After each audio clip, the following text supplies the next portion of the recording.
Olá, meu nome é Júlia Grando, eu sou acadêmica do curso de História da UBRA e nesse vídeo eu vim conversar um pouquinho com vocês a respeito da República Velha, né, de alguns presidentes que fizeram parte desse período, de algumas revoltas e o que levou ao fim também desse período histórico chamado República Velha.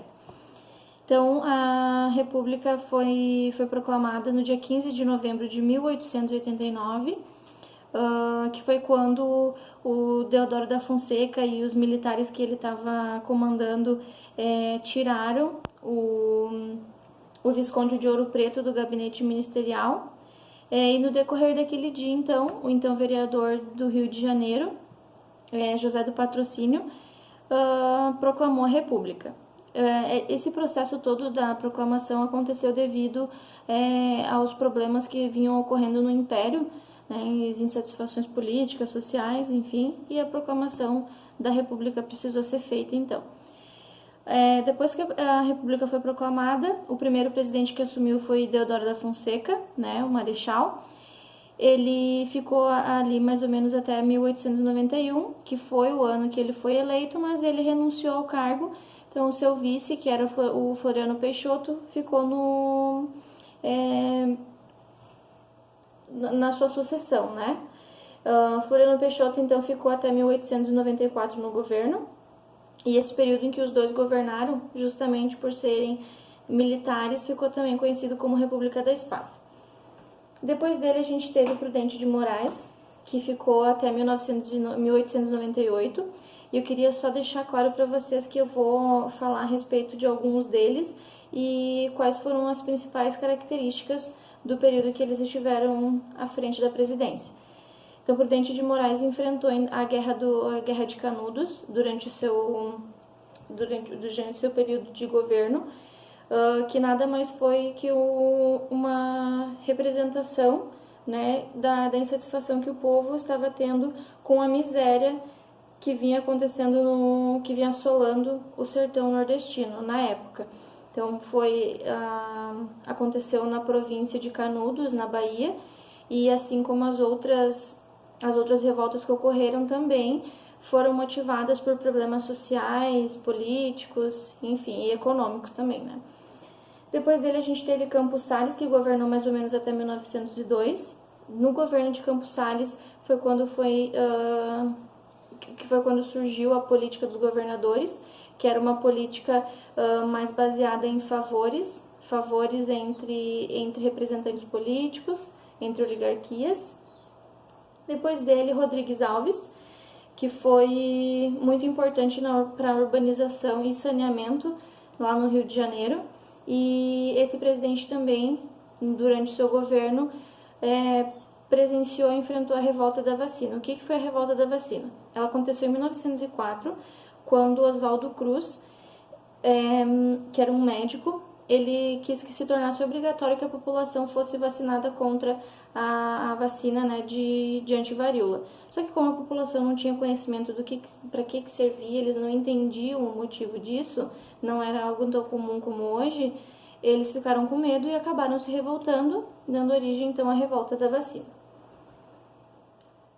Outro presidente que nós tivemos também foi Afonso Pena, que governou entre 1906 e 1909, e ele acabou não conseguindo completar todo o seu mandato, né? Ele também teve várias contribuições para a economia, a questão da imigração também ele influenciou bastante, mas ele não conseguiu concluir o mandato. Quem ficou no lugar dele ali no último ano foi Nilo Peçanha, de 1909 a 1910, que era o seu vice. Uma das contribuições dele foi a criação do Serviço de Proteção ao Índio, que hoje é a FUNAI. Em seguida, a gente teve, então, Hermes da Fonseca, que governou entre 1910 e 1914. Esse presidente também teve várias convulsões sociais e políticas durante o seu governo. Duas revoltas que ocorreram foi a Revolta da Chibata e a Guerra do Contestado. A Revolta da Chibata foi porque os marinheiros, que foram as pessoas que se revoltaram, eram castigados com diversas chibatadas. A cada vez que precisavam ser punidos, eram punidos com chibatadas. Então esse foi o estopim, né, a motivação para a revolta. E a Guerra do Contestado foi porque estava sendo construída uma ferrovia entre São Paulo e o Rio Grande do Sul, e essa região onde a ferrovia estava sendo construída, as famílias precisavam ser retiradas dali. Então essas famílias, as pessoas se revoltaram contra o governo. Depois nós tivemos também Venceslau Braz. Esse presidente ele presenciou 3 grandes acontecimentos que eu queria dar destaque, que foi o período histórico da Primeira Guerra Mundial, quando nosso país lutou na guerra contra a Alemanha, a gripe espanhola, que também assolou e matou diversas pessoas no país naquela época, e o Código Civil Brasileiro, que foi instaurado durante a presidência de Venceslau Braz. Depois a gente teve Epitácio Pessoa, que governou até 1922, tá, pessoal? Esse presidente aqui tem como destaque que durante o governo dele se fortaleceu a insatisfação da população com a política do café com leite, que era aquele período em que as oligarquias de Minas Gerais e São Paulo, né, produtoras de leite e café, por isso o café com leite, ficavam alternando os candidatos à presidência no país, tá? Então também nesse momento aconteceu a revolta do Forte de Copacabana, que foi um movimento tenentista, um movimento que é político-militar, na verdade, que também eles reivindicavam essa questão da política das oligarquias, que eles estavam extremamente insatisfeitos, assim como a população no geral, tá? Depois dele a gente teve Arthur Bernardes e o nosso último foi o Washington Luiz, que governou de 1926 a 1930. Washington Luiz também ele fez diversos projetos para melhorar, impulsionar a economia no país, mas em 1930 ele foi deposto, que foi quando aconteceu a Revolução de 1930 e o consequente fim da República Velha. O que aconteceu então? Em 1930 a gente teve a disputa presidencial entre Júlio Prestes, que era paulista, e Getúlio Vargas, que representava a oligarquia mineira.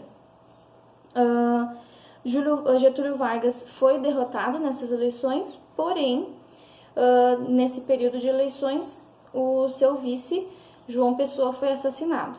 Então, ele e seus aliados tentaram fazer com que essa história se voltasse ao seu favor, e com isso eles impediram que Júlio Prestes assumisse o poder, e um mês depois quem assumiu o poder então foi Getúlio Vargas, né? Então Getúlio Vargas perdeu a eleição, mas ele impediu com que Júlio Prestes assumisse e ele assumiu o poder. Então foi nessa época que foi esse o final da República Velha, que a gente chama, e também o início da Era Vargas, que é um período histórico e político do país que vocês também vão estudar nas aulas de história. Então era isso que eu queria deixar para vocês, algumas características importantes e momentos que existiram durante a República Velha, qual presidente presenciou qual revolta, né? Enfim, queria que vocês conseguissem fazer essa relação. E eu queria deixar aqui um forte abraço, meu agradecimento pela atenção de vocês e até logo.